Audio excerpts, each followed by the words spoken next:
We're going to be in Nehemiah chapter 13 this morning.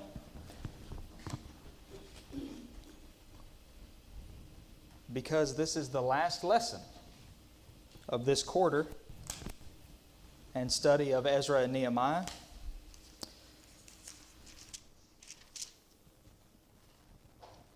The new books are back there. Most of you, if you were here last week, you already know that. But there are still some back there for next quarter. Looking at 2 Corinthians, starting, Lord willing, next week. If you remember, whenever we first got to Nehemiah's portion of this study of Ezra and Nehemiah, whenever he first was going to ask the king of Persia to go back to Jerusalem, if he would allow him to go back to Jerusalem, the king demanded of him to know how long. How long do you want to be there? How long do you plan on staying there? And evidently, looking back and at some time indicators here, it seems that he was there for 12 years. He was in Jerusalem for 12 years, and we don't really get the impression that he returned in that time back to Susa, or Shushan, another name for it, but that he stayed in Jerusalem. He went there in the king's 20th year, and he returned during his 32nd year. What we don't know is how long he stayed in Persia. Exactly how long, at least. But it seems that he went back, and he stayed for a relatively short time. So he goes to Jerusalem. Remember, he was the king's cupbearer. He was allowed to go back to Jerusalem. He participated in and really led the people in several reforms, spiritual and religious reforms. And then 12 years later, or after 12 years, he goes back. Now, he is going to once again go back to Jerusalem. And I think there's generally maybe a good case to be made that he stayed for about a year, maybe 2, but certainly not a great number of years. He was away back in Persia. And when he returned finally, he found that things were not as great as he may have hoped. Remember, when he got there the first time, he found, and Ezra even had found, that things were not great spiritually. Now, after they had, remember the last couple lessons we've been looking at all these reforms, and they were reading from the law, and the people seemed very genuine, sincere, and they wanted to hear the law. And when they found things in the law that didn't stack up to their own personal lives, or maybe the other way around, they were ready to change them. And they found the things about the feast, and they're like, we need to be observing this feast that God commanded us through Moses that hasn't been observed by us or our fathers for quite some time. And so if the... And by the way, we're getting very near the end of the Old Testament chronologically. Of course, if you just look in your Old Testament, there's quite a big chunk of it left. But chronologically, Nehemiah 13 is arguably right there, maybe the last thing, even after Malachi. Very close, but maybe somewhere around that general time period.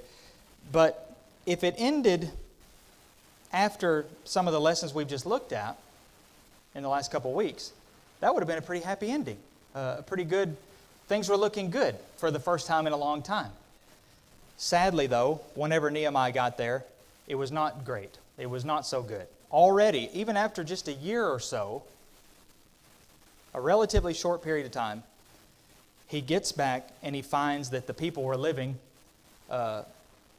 in a way that was totally unacceptable. Not honoring God, not pleasing to God, but basically back to disregarding God and what God had said. A moral decline.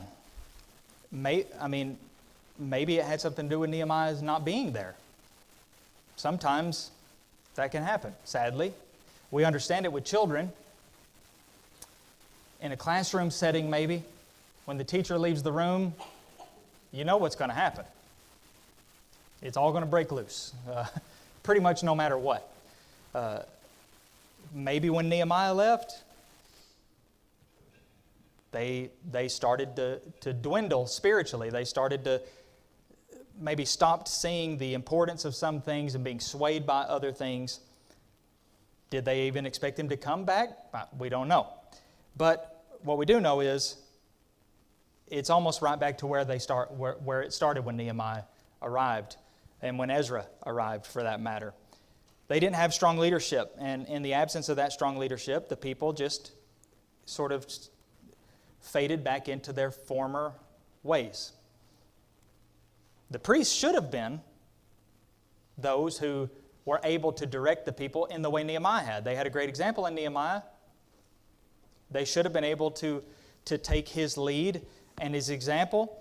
I don't have any doubt at all that the elders of churches like Ephesus and other congregations took examples from Paul when they saw the way his leadership was, and general demeanor in his leadership, and used that in addition to the whatever gifts of the Holy Spirit they had, but they used that example to be able to more effectively shepherd the flock. Apparently the priests of Israel were not doing that. They had not taken Nehemiah's example, and something was amiss because the people were now back into moral depravity as they were before. So Nehemiah is going to have to deal with this again. And that's what we read in chapter 13. The previous several chapters are dealing with the first time he comes and did these reforms, and the third return to Jerusalem. Now it's deja vu. So here's what we read in Nehemiah chapter 13, first 3 verses. It says, "On that day they read from the book of Moses in the hearing of the people. And in it was found written that no Ammonite or Moabite should ever enter the assembly of God. For they did not meet the people of Israel with bread and water, but hired Balaam against them to curse them. Yet our God turned the curse into a blessing." That's Numbers 25, I believe, in the mid-20s there somewhere. "As soon as the people heard the law, they separated from Israel all those of foreign descent." Okay. So, as you can see, you probably noticed the time reference is not clear. On that day. Well, what day? Doesn't really specify. There's some other, the timing may be a little bit speculative, but the timing is not anywhere near, if important at all, it's not as important as what's happening. When it happened is not so important, but what was happening is the main thing being recorded here. And it's a repeat, really, of what they had been doing before. They read from the book of Moses in the hearing of the people. They did this because it was needed. It's always needed, but in this case it was needed in a special way because of the rampant immorality and disregard of God's law that was occurring at that time. And what they found written, and notice that phraseology there, "And in it was found written," once again, yes? It seems to me that this Mathematically is referring to the big day in chapter 12,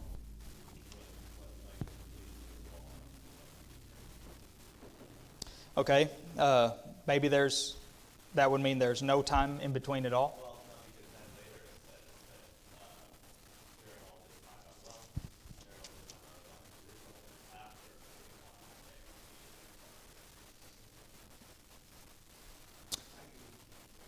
Jerusalem, after Where's the verse here that you just read from? Verse 1 is saying on that day, right after. Yeah. The I wasn't in Jerusalem part. Okay. So, verses 1 through 5, based on verse 6 that I was failing to see here or find the while this was taking place verse, is something that happened before Nehemiah got back. I may not have been clear on that or misspoke. So, on that day, and there's another on that day in verse 44. So we got on that day, and then on that day again. The lack of clarity may stem from verse 47, how it kind of gives a more of a vague, in the days of Zerubbabel and in the days of Nehemiah. But anyway, on that day, they read from the law. Nehemiah indicates that this was while he was away. However long he was away, this was during that time period. They found that it was written, just as they had before with Nehemiah and with Ezra, that specifically in this instance, no Ammonite or Moabite should ever enter the assembly of God. And there's a reason given. It's because of the ordeal with Balaam. Like I said, back in Numbers 24 through 20, there's a couple chapters, maybe 3 or 4 or so chapters of that. I think chapter 25 is the main one. So if you remember what happened there, as it is summarized here, Balaam, who had a reputation to be able to get gods to do pretty much whatever he wanted, was hired by these Canaanite peoples, Moabites, and here also Ammonites mentioned, to try to get God to work against Israel. Didn't work as far as him asking or trying to persuade God to do it. They kind of had a backup plan, if you remember, where they just got Israel to turn against God. And in turn, God punished them anyway. But all that happened because of the scheming of the Ammonites and the Moabites. So because of that historical precedent, among other things, I'm sure, they were not to have any of them in their assembly, among them. In the assembly of God would simply mean among them, as is among Israel, in their company, period. So, and if you remember, they were supposed to drive them out in the first place. Yeah. That means in church and out of church. Yeah, I would say so to speak. Yeah. Does it mean only Not in the yeah. So when we read the assembly of God, our 21st century minds might think of an assembly devoted to God or something like a word like here today. But that's not what he means. What it would mean is the people of God in general. They are not to be in the people of God, among the people of God. With the possible exception or probable exception of if they were converted, I guess. In which case, I guess you could say they were no longer Ammonites and Moabites as far as that reasoning goes. But at any rate, that's irrelevant because that's not what was happening here. They were not to have them, we looked at it before with Ezra, they were not to marry, they were not to give in marriage to them, they were not supposed to be intermingling with the pagans of the land. And when they read from the book of Moses, they found this written again, this either a reminder or a new crop of people that were guilty of this. And it says, here's the key, as soon as the people heard the law, they took care of it. Here's a problem. Here's something the law says that we are not to do, that we are doing. Therefore, we are going to undo the thing that we've been doing that the law said that we should not have been doing. They heard, they accepted, and they acted. That's how it should be all the time, anytime. We find something that, or are reminded of something that the Scriptures condemn, that we may be doing, we need to stop doing it. We need to resolve it. Whatever it takes to resolve it, we need to resolve it as quickly as possible. Can't emphasize that enough. How they found it written, something that they were guilty of. And so, as with all people, they were put at a crossroads. We either accept what we've just read or we reject it. And people are good at making excuses for reasons to reject it. Oh, surely that's not what God meant. Oh, surely He'll understand. Surely He wants me to be happy. Surely, blah, blah, blah, blah, blah. Well, here's what God said. Here's what you're doing. Make them be the same thing. You can't change God's word, but you can change your action. You can try to change God's word, but you're not really changing anything. You're just changing your own perception of it, not really changing His word. Now, verse 4 says, before this, Eliashib the priest, who was appointed over the chambers of the house of our God, and who was related to Tobiah comes back up here, prepared for Tobiah a large chamber where they had previously put the grain offering, the frankincense, the vessels, and the tithes of grain, wine, and oil, which were given by commandment to the Levites, singers, and gatekeepers, and the contributions for the priests. So, in addition to the intermarrying and mingling of the Ammonites and the Moabites with among the people of Israel, it was also discovered that the priest who was appointed over the chambers of the temple basically made a room for Tobiah to stay. But there were things in those rooms.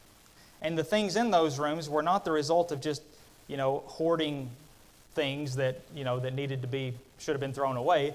They were designated to keep these certain things related to the operations of the temple, which are cataloged here. Grain offering, the frankincense, the vessels, the tithes, and he specifies that was given by commandment. So those were cleared out, or at least one of them was cleared out, a large one, for Tobiah. Why did he do this? Well, probably multiple reasons, but one of them is specifically mentioned. They were related. They were related. He's looking out for his family, right? We're family now. That means, I can disregard whatever I want to disregard to help you. There are some other words that are used depending on your translation. New King James Version says allied, which certainly gives a different connotation than related. Connected, which also does. Closely associated, also does. Whereas the New American Standard and the English Standard would say related. We're not told exactly the manner in which they were related, and if it means the way we would take it to be related, or if they were just close buddies in some way. Yes? It could be like the mafia. That they were both related. They were related and connected by something very deep. Some deep connection of brotherhood, deep, dark connection. Whatever it was,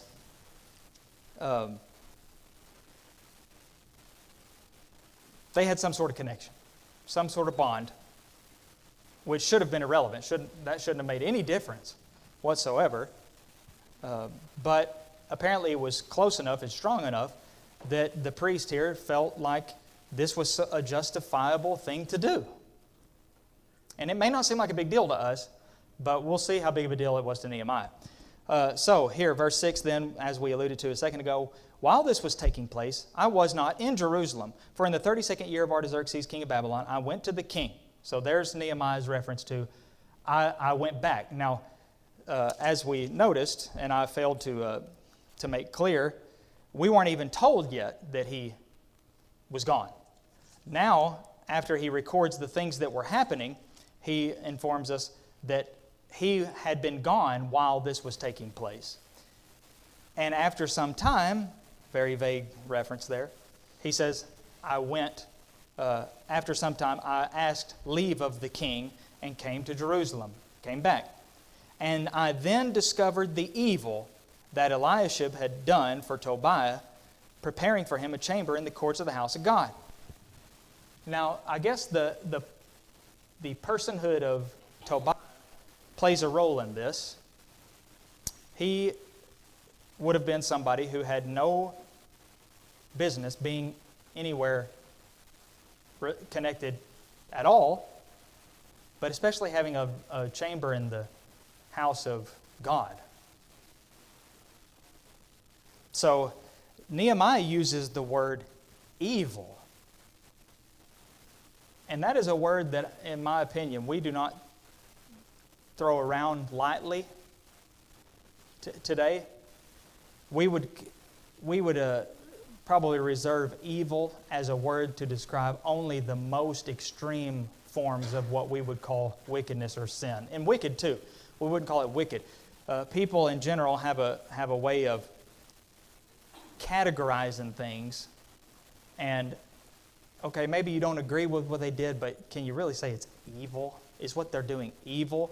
Well, that is that is based on a failure to really see sin from God's perspective and to look at it from our own feeble perspective, which is going to be biased automatically or naturally because we all are guilty of sin, and therefore we are going to be likely to water down how bad sin actually is. But here we're talking about taking things, some provisions out of a room in the temple and preparing that room and furnishing it for this Tobiah that Nehemiah calls evil. Eliashib had done evil. It was evil of him to do that. He didn't just say it was unwise. He didn't just say it was very ill-advised. He didn't just say, I didn't like it. He didn't say, I disagree with it. He didn't say, shouldn't have done it. He said it was evil. Because at the end of the day, anything that we do that is, any action that we deliberately take contrary to God's will is evil. It's pretty black and white in that sense. It's either right or wrong, and if it's wrong, it's evil. Now, verse 8.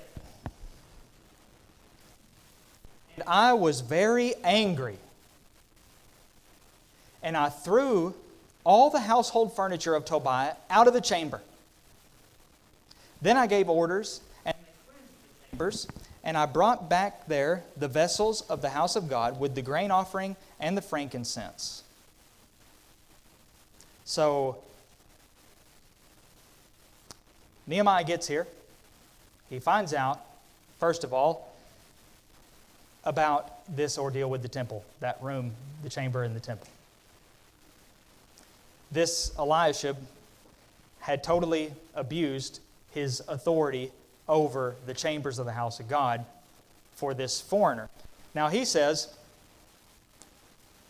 he was very angry when he found out about this. So he marches right over there and he starts clearing out whatever they had furnished that room with for inhabitable living for a person. He starts throwing it out. Yep, this doesn't go here. This doesn't go here. Just tossing and tossing and tossing. Didn't care. What he did care about, it didn't belong there. Had no business being there. This room should have never been made into this. So he just starts taking care of it on his own. He's throwing it out. Because he's, just like he tried to restore the people of Israel spiritually and religiously, he is now restoring this room of the temple back to what it was meant to be according to the law and will of God. Yes, sir.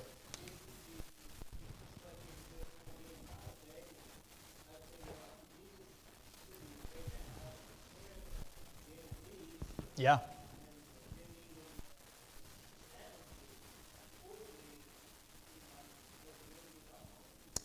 Yep. Things were just totally out of order. And again, all indications that we have would indicate that he wasn't gone for that long, relatively speaking. And already it's a total mess again. So he's not happy. And rightly so. But yeah, it's hard not to see a little mirror of Jesus in the temple when we read this, because he goes to this same temple, looked different, by that time, but it was, ultimately the same temple. And he saw some things that had no business being there either. And he maybe didn't take care of it as conclusively as Nehemiah did, but he made it known that this is unacceptable. Yes, sir. People today might like to say, don't get angry. Mm-hmm. The scripture says, be angry, but not sin. Yeah. Sin. So he was angry. Yeah, he was angry. But he didn't sin. I don't see anything that we could inherently charge him with sin. Yeah. Right. Yeah. Today's attitude is, Yes. no, anger is always a bad thing. Yeah. Yeah, I wouldn't necessarily say that he didn't sin. I don't think he sinned, but, I guess somebody might make the argument that was a little inappropriate, but, I don't think the text presents it that way. So, yeah, and Jesus was angry sometimes. Now, it doesn't ever explicitly say he was angry when he was driving those things out of the temple. I think it would be safe to assume that he probably was angry, but to be fair, the text doesn't say Jesus was angry. But it does say he was angry in another place, whenever in the synagogue, when the Pharisees and whoever else was there against him were watching him closely to see if he's going to heal this man's hand, because it was the Sabbath day. It says he looked around at them in anger. He was angry. So it is possible. Not only does that statement by Paul imply that it's possible to be angry without sinning, the fact that Jesus was angry certainly implies that you can be angry without sin. Because if anger is a sin, then Jesus sinned and we're all in a heap of trouble. And Nehemiah was angry here. Jeremiah was angry with the wrath of Jehovah. He said, I was full of the wrath of Jehovah because nobody wants to listen to the word of God. So yes, we can be angry without sinning. That should not be taken as a liberty, though. It should be taken as encouragement, maybe not to get down on ourselves if we do get angry, instead of, oh, well, then it's okay to be angry whenever I want. Now, that's not necessarily true.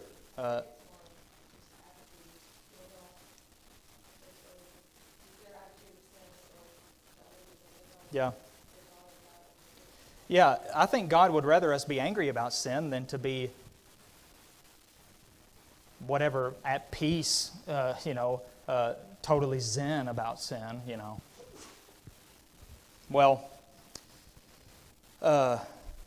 Nehemiah was angry. He was solving this problem. He was not going to waste any time. He was going to get to the bottom of this and take care of it. By the way, where I was going with that is anger, the state of being angry makes you more susceptible to sin. I don't think there's any doubt about that. But that goes with almost any emotion. It can. When our emotions get the better of us, when our emotions start leading us instead of us being in control of our emotions, we're in trouble. We're in danger. Danger zone. The alarm should be going off.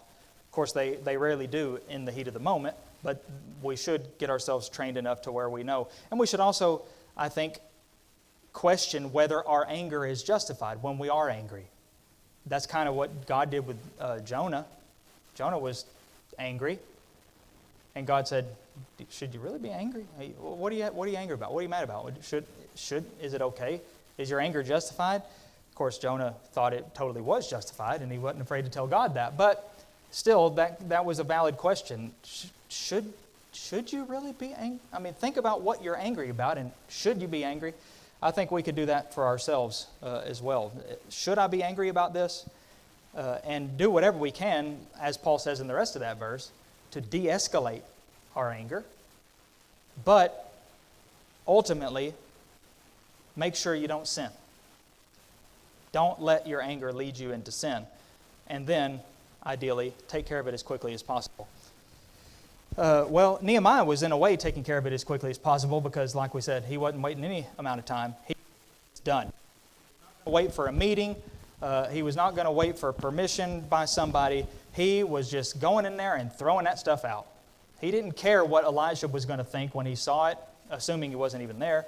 He wasn't going to care what Tobiah thought, assuming he wasn't there at that time. He's taking care of it. So, verse 10 says this. This section has one of the most powerful questions for me, in my opinion, that you'll ever find. Here's what it says. I also found, so there's more. So he recorded the stuff that was happening before he got there. He recorded the stuff that was happening sort of before and when he got there. Now he's saying, I found more things too. He said, I found that the portions of the Levites had not been given to them, so that the Levites and the singers who did the work had fled each to his field. Well, what's that have to do with anything? Well, they fled to their field for work, it seems. They were forced to do that because the people weren't supporting them the way they were supposed to, according to the law. They were supposed to be provided for, which would mean they were able to dedicate the fullness of their time to the work of the Lord in the temple. Now, they had no choice, practically speaking, financially speaking, as far as livelihood, but to go back to the field. And it's not ideal to have some of the leaders, religious leaders, having to work a full-time job, because it's inevitable that is going to, in some measure, take away from their ability to lead and shepherd the way they ought to. Yep.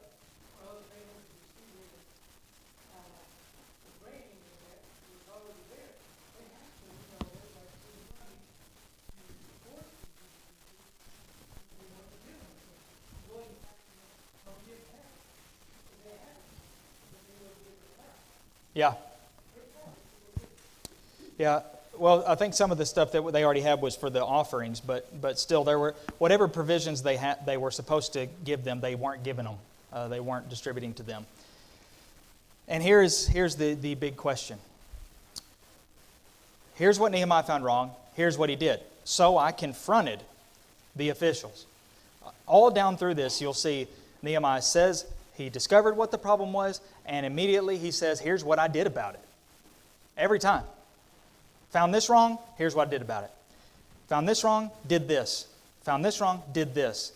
So in this case, I found that these portions weren't being given to the Levites and the singers. So I confronted the officials and said, why is the house of God forsaken? Why is the house of God forsaken? I gathered them together and set them in their stations. So not only did I confront them, but I set it back in order. So I rebuked them, but also set things back in their order, just like he did with that room. Why is this such a monumental question? Because of how much spiritual application and import it has today.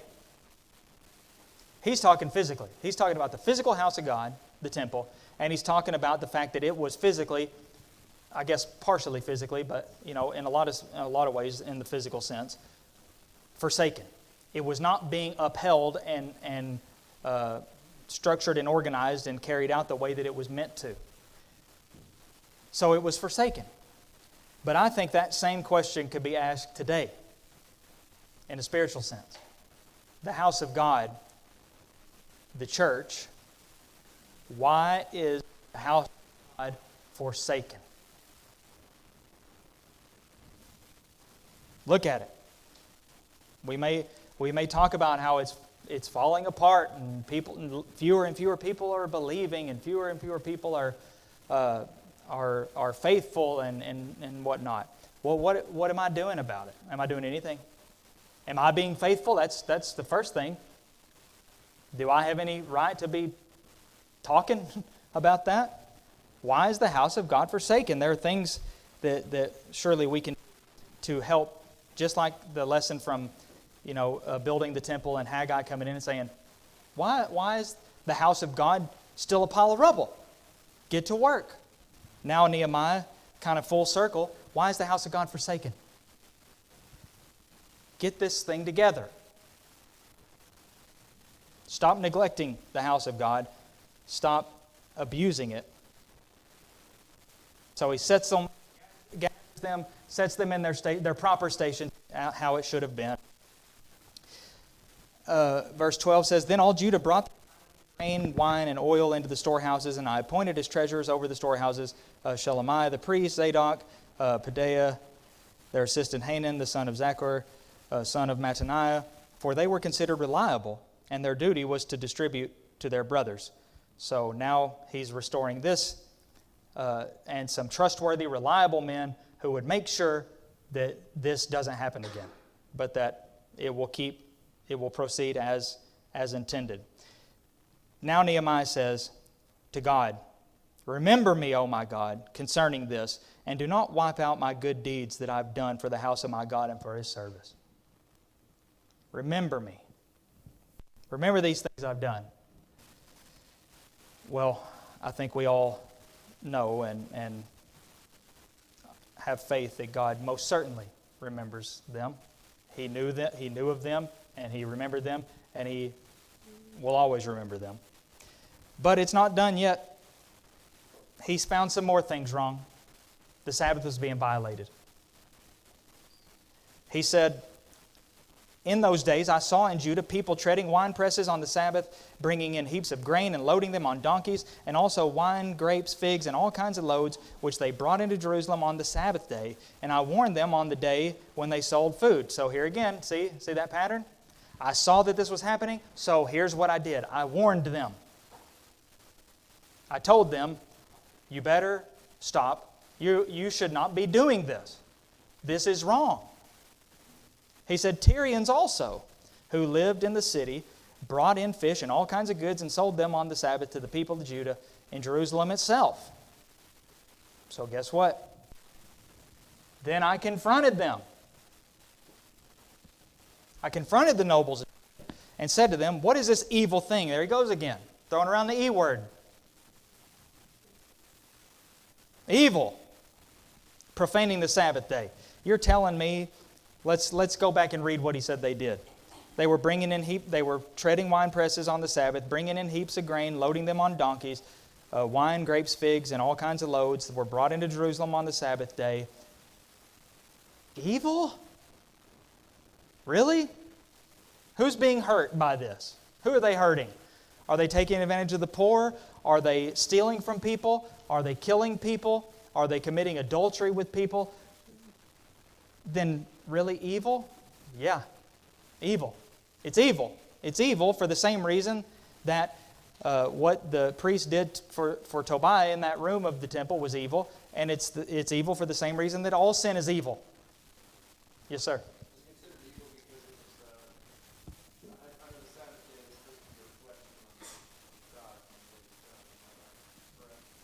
Yeah. It seems like with all this stuff that they were doing on the Sabbath, it seemed more like they were focusing more inward on themselves and how they could profit from it. Yeah, that would definitely be a big part of why they were doing that. I think that would be considered why. Yeah, I think really it's evil just because God said don't do it, and that surely their motive would have made it even more selfish and self-serving. But God said, you're doing things that God said don't do, and therefore the things that you're doing are evil. Irrespective of if there is a human victim, physical victim, in a physical sense, that's not what makes a thing evil. What makes a thing evil is if God said it's wrong to do it. And then he reminds them, didn't your fathers act this way? And do you remember what God did when our fathers acted this way? He brought all this disaster on us and on this city. here they finally got to go back. They've gotten to rebuild the temple. They've rebuilt the wall. And he is in an uproar because they are doing the same things that caused them to be destroyed and taken to Babylon in the first place. And by the way, this is the pattern that we see throughout the entire Old Testament. From the days of Joshua, or especially right after the days of Joshua, onward. If you include the fact they didn't drive out the inhabitants of the land, even in the days of Joshua, things were not as ideal as they could have been and should have been. But certainly from the period of the Judges on, this was the pattern. They constantly were falling back into the error that got them punished in the first place. And now here again, Nehemiah is saying, this is what God destroyed our city for. And you're doing it again. He says, as soon as it began to grow dark at the gates of Jerusalem before the Sabbath, I commanded that the doors should be shut, gave orders that they should not be opened until after the Sabbath. I stationed some of my servants at the gates that no load might be brought in on the Sabbath. So again, Nehemiah is taking the initiative and saying, I'm going to make sure the gates are closed. I'm going to make sure the gates are guarded. And I'm not going to let anybody come in here. Then the merchants and sellers of all kinds of wares lodged outside Jerusalem once or twice. But I warned them and said to them, why are you lodging outside the wall? If you do so again, I'm going to lay hands on you. From that time on, they didn't come on the Sabbath. So, another prayer that he gives then, remember this also. Or he said, then I commanded the Levites that they should purify themselves and come and guard the gates to keep the Sabbath day holy. So this pattern of Nehemiah's leadership is again seen. And he improves him to be one of the great leaders of the Old Testament. He sees a problem, he fixes the problem. Simple as that. Now, we are not always going to be in a position where we can be as direct as Nehemiah was. But there are steps that we can take. See a problem? That at the very least, approach the problem. That's what Jesus would have said to do. As far as sin goes, if you see a brother in sin, if there's some kind of problem in the congregation, go to approach the elders maybe to make sure they are aware of it. There are things that can be done, even if we can't be as direct as Nehemiah was and just walking in and starting to change things without consulting with anybody. But very quickly, some applications. The leaders of tomorrow must be developed today. It's very possible that the reason that things fell apart when Nehemiah left was simply because Nehemiah left. And there wasn't anybody that rose up in Nehemiah's place, even the Levites, even the priests, even the leaders of the people. But ideally, leaders will make sure to take steps that there will be leaders after them. Good leaders. Strong leaders. Number 2, some problems can be resolved through patient teaching and prayer. Other problems require a more direct approach. Sometimes just take it slow. Other times, there's no time to take it slow. Jude referenced that when he said, save some with gentleness and teaching. I'm paraphrasing more or less. But he said, but then with others, snatch them out of the fire. Sometimes you just got to be quick. You've got to act immediately. You're not going to be patient and careful if you see your child is about to fall into a fire or into a lake or something, or something like that. You're going to go. You're not even going to think. You're just going to act immediately. Other times, other problems, not so much. But there, act immediately, contrary to what be inclined to do. And finally, as much as congregations today need godly leaders, also need men and women who are willing to submit to godly leadership. So give the people credit at least in that they, when they heard it, they listened. And they made the changes that needed to be made. Ideally, they wouldn't have gotten themselves in that predicament in the first place, but at least when they heard what was in the law, they changed it. They fixed it. We should be able to receive correction, and we should be willing to receive correction and not be offended or turn it into a personal vendetta against the person who confronts us, but our hearts should be humble and sincere, and we should listen to that correction.